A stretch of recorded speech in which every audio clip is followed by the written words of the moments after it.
दूसरी बात मैं बता दूं, गद्दी नहीं मिली, चद्दर मिली। गद्दी जब मिलती किसी मठ पे बिठा दी होती है जी। ठीक है। चद्दर का मतलब जिन अखाड़ा का ज्वाइन, उसको ज्वाइन करना, उससे जुड़ना, ठीक है। उसकी एक परंपरागत तौर तरीके रहे हैं, जिसमें एक सभी गुरुजन मिलके जो गद्दियाँ, जो बड़ी गद्दियाँ हैं, जैसे हमारे गांव में बालक गद्दी है, अंतर्राष्ट्रीय गुरु गद्दी है जुन्ना अखाड़ा की 13 मंडी से, वहाँ से चद्दर आती है। और अपना रिद्धनाथ का, बाबा शंकरनाथ का धूना है कनू में, वहाँ से चद्दर आती है, वो उड़ाई जाती है कि आसरा दे दिया जाता है कि हमारे साय में है। दूसरा फिर गुरु बनाए जाते हैं, एक कंठी गुरु होता है, एक लंगोटी गुरु, एक चोटी गुरु, ऐसे ऐसे करके 5 गुरु होते हैं, उनके अधीन चलना होता है। ये होता है गद्दी का तो अलग ही मैटर होता है महाराज जी। ये चद्दर उड़ाने की संन्यास मार्ग में आने का कब से सोचा महाराज जी? संन्यास मार्ग में आने का जब से सनातन पद्धति को फॉलो करना शुरू किया, तब मैंने देखो आज क्या है, ये भगताई करते हैं सारे के सारे, लगभग करते हैं आज के दिन लोग। तो मैंने सोचा ये करना, तो इस मार्ग में बढ़ना तो अच्छी तरह से क्यों ना बढ़ा जाए। कुर्ता पजामा डाल के भगत कहलाना फैशन आजकल तो देख रहे हैं आप लोग, वो किसी की निंदा तो नहीं करनी चाहिए। सेरे बांध रखे हैं, मेरे ख्याल से तो ब्याड़े बंदड़े भी बांधना छोड़ के आजकल सेरे, ठीक है। तो उससे अच्छा दिया जब से इस मार्ग पे चली पड़े, भक्ति मार्ग पे, तो भक्ति का रंग ही लाल है, तो हम क्यों न अच्छे तौर तरीके से ही, परंपरागत तरीके से। कोई आयु भी तो महाराज जी रही होगी? आयु मैं आपको बता दूं, मैं थोड़े से पीछे यहाँ से मेरे गुरु गद्दी है, मैं उनकी वजह से ही पैदा हुआ था, उनके चरणों में पला बढ़ा। पहले दादा के रूप में उनको देखा, फिर गुरु के रूप में उन्होंने साधनाएं करवाई, दीक्षाएं दी, साधना मार्ग पे बढ़ा। फिर उन्होंने भ्रमण के लिए कहा, तो भारत में हर जगह जगह भ्रमण करे, कहीं ना कहीं कुछ न कुछ सीखा है मैंने, कहीं ना कहीं जाके। जैसे कामाख्या शक्तिपीठ पे भी गए हैं मैंने, हीलिंग सीखी है नेपाल से, काठमांडू जाके कामाख्या शक्तिपीठ से कामाख्या तंत्र सीखा है, कोलकाता से और तमिलनाडु से अलग तंत्र सीखा। तो ऐसे ऐसे करके साधना इकट्ठी की थी 2014 से मार्ग थे। पहले मेरे शंभू गिरी जी महाराज जी थे, जिन्होंने मेरे को इस दिशा की तरफ मोड़ा। किस उम्र से महाराज जी आपने इस मतलब संन्यास उसमें आपने पांव कदम रखा? ये कार्य 2014 से कर रहे हैं, ठीक है। लेकिन फिलहाल लगातार संन्यास रूप में आप मानो तो लगातार 2-3 साल के करीबन। शिक्षा भी आपने किस उस तक? फाइनेंशियल अकाउंटेंट की हुई है मैंने, और PhD ऑन द पर्सनिंग है। इसके बावजूद महाराज जी मतलब वो स्वार्थ वाला या अर्थ वाला जीवन छोड़ के इस मार्ग पे आए हो आप साधना? स्वार्थ तो देखो कहानी है, ये तो बहम की बातें तो क्या हैं। इस मार्ग में भी स्वार्थ है महाराज जी? हर जगह स्वार्थ होता, तो मोक्ष का भी तो स्वार्थ ही है वो, ताकि जन्म मृत्यु से पीछा छूट जाए। हर जगह स्वार्थ, ऐसी कोई जगह नहीं है जहाँ स्वार्थ नहीं है। हिंदुत्व के लिए, सनातन धर्म हाँ, के लिए सनातन क्या के करना लिए चाहते कार्य हो? करना, बस यही है। मैं चाहना जो आजकल लोग टोने टोटके चुराए हैं, मैं उनको छोड़ के धूप और हवन पे लाना चाहता आप तो हूँ। खुद कह रहे हो मैंने तंत्र मंत्र पे साधना की है। तो टोने टोटके चुराहे की बात है जी। जो आजकल चला हुआ ना, चुराहों में गलत गलत क्रियाएं करना, एक दूसरे पे किया करा करना, एक दूसरे से जन करके किसी का कुछ फेंकना, उस चीज को छुड़ा के एक ऐसी धूप और यज्ञ पे लाना चाहता हूँ कि जैसे पहले धूप किया करते थे, आज से आप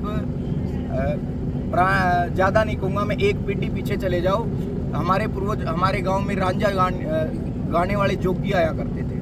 तो जोगी सुबह सुबह रांझा गा करते थे, धूप किया करते थे। हम खेड़ा समाधि में जाते थे, वहाँ हमें धूप मिलती थी, तो धूप करते थे। धूप से कहीं दशांग धूप बनाई जाती, कहीं कुछ, कहीं जैसे ही अपने आश्रम पे 43 जड़ी बूटियों से धूप तैयार की जाती है, जिसका घोड़ा धूपिया नाम रखा आपने। 27 साल की एक युवा अवस्था है आपकी, इस उम्र में युवा लोग भटक जाते हैं, तो आप युवाओं के लिए क्या संदेश देना चाहेंगे महाराज जी?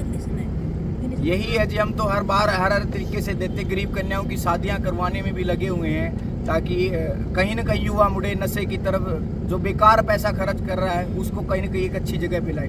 दूसरी बात, यहाँ का सबसे बड़ा फायदा मैं बताऊं, जैसे हम डॉक्टरों के पास जाते हैं, कुछ भी करते हैं, कहीं ना कहीं किसी चीज़ के तो नुकसान है कहीं ना कहीं। जैसे बाइक लेके आए, बाइक सोचे कि बाइक लेके आते हैं चलाने के लिए, तो नुकसान तो बाइक के भी है, तेल भी जलेगा उसमें, कहीं एक्सीडेंट होने की संभावना। लेकिन भक्ति और ये सनातन मार्ग एक ऐसा जिसमें नुकसान का कोई चांस ही नहीं है, हर जगह फायदे ही फायदे। आज हजारों की संख्या में साधु यहाँ पहुंचे हुए थे, कहाँ से आए थे वो थोड़ा? ये जुन्ना अखाड़ा से सभी समस्त साधु थे जी।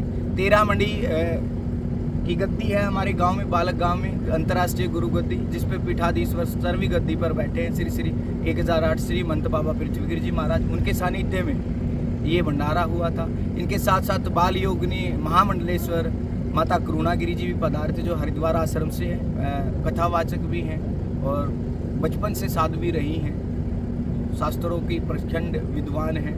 उनके सानिध्य में भंडारा हुआ था। ऐसे ऐसे जो हमारे तेरामढ़ी के जहाँ जहाँ डेरे हैं आसपास के हरियाणा में अलग अलग जगह पे, तो उनके समस्त साधु संत आए हुए हैं। महाराज जी आजकल क्या है कि भगवे के पीछे कुछ अश्लील डांस करने वाले भी छुपे हुए, उसके पीछे आपका क्या कहना है?